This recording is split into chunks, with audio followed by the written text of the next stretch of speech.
ಅಣ್ಣ ತುಮಕೂರ್ಗೆ ಎಷ್ಟು? 100 ರೂಪಾಯಿ ಸರ್. 100 ರೂಪಾಯ ಬೇಡ. ಇಂಥ ಪರಿಸ್ಥಿತಿಲಿ 100 ರೂಪಾಯಿ ಖರ್ಚು ಮಾಡ್ಕೊಂಡು ಹೋಗೋದು ಸರಿಯಲ್ಲ. ಏನ್ 5 ಕಿಲೋಮೀಟರ್ ಅಷ್ಟೇ ತಾನೆ? ಗಟ್ಟಿಯಾಗಿ ನಡೆದ್ರೆ ಗಂಟ್ಲು ಒಣಗೋಗುತ್ತಾ? ಸರ್ ಬನ್ನಿ ಲಂಚ್ ಹೋಗೋಣ. ಲಂಚ್ಗೆ ಹೋದ್ರೆ 200 ರೂಪಾಯಿ ಖರ್ಚಾಗುತ್ತೆ. ಬೇಡ, ಆಮೇಲೆ ಹೋಗೋಣ.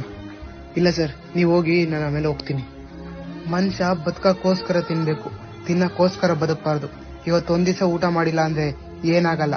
ಮನುಷ್ಯಂಗೆ ಕಷ್ಟ ಬಂದಾಗ್ಲೇ ಅರ್ಥ ಆಗೋದು. ಇವಾಗ ಕಷ್ಟಪಟ್ರೇನೆ ಮುಂದೆ ಸುಖವಾಗಿರೋದು. ಉಳಿಸ್ತೀನಿ, ಪ್ರತಿ ರೂಪಾಯಿನೂ ಉಳಿಸ್ತೀನಿ. ಪ್ರತಿ ಸೆಕೆಂಡು, ಪ್ರತಿ ನಿಮಿಷ, ಪ್ರತಿ ಗಂಟೆ, ಪ್ರತಿ ದಿನ ಉಳಿಸ್ತಲೇ ಇರ್ತೀನಾ?